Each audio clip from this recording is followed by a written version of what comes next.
Required area होता है। The drug H पर schedule and cosmetics, drug and cosmetics act, drug and cosmetic act schedule FF related to, तो आपका जो FF है वो किसके लिए है, parenteral ophthalmic skin and ophthalmic preparation, तो आपका जो करेक्ट आंसर है ऑप्थेल्मिक प्रिपरेशन, डी आंसर है।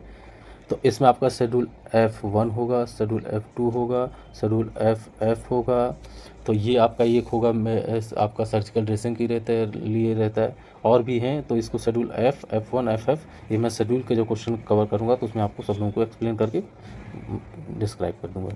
The first edition of the pharmacopoeia was publish in year, तो जो फर्स्ट एडिशन है किस ईयर में पब्लिश किया गया था, तो आपका जो ऑप्शन दिए गए 1940, 1950, 1955, 1958, तो इसमें आपके दो क्वेश्चन पुटअप होते हैं कि एक 1955 पे आपका फर्स्ट है और 1985 कब हुआ था, इसका मुझे कमेंट बॉक्स में आप लोग आंसर दीजिए कि 1985 किस ईयर में फार्माकोपिया पब्लिश किया गया था। इसमें दो है, और आपका ये जो है ड्रग एंड कॉस्मेटिक्स एक्ट है, इसमें आपके 3 क्वेश्चन बन जाते हैं, एक ही उसके 4 ऑप्शन में 3 क्वेश्चन की 1940 में कौन सा एक्ट आया था, और 1955 में आपका जो फर्स्ट इंडियन फार्माकोपिया पब्लिश किया गया था, 1985 में आपका कौन सा पब्लिश किया था, ये मुझे आप मुझे आंसर दीजिएगा।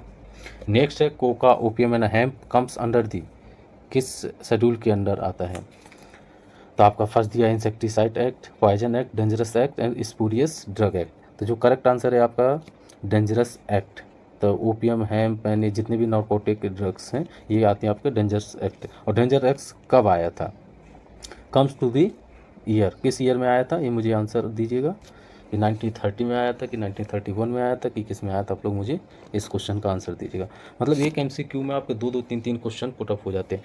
अब पॉइजन एक्ट भी पूछ दिया गया है, तो इसका भी आप बताइए कि कब आया था। पॉइजन एक्ट आया था आपका 1919 में, और डेंजरस एक्ट आपको बताना है कि किस ईयर में आया था। स्पूरियस एक्ट भी आप बताइए किस ईयर में आया था। फिर आपका pharmacy council of India PCI is reconstituted, और मतलब कि आपकी जब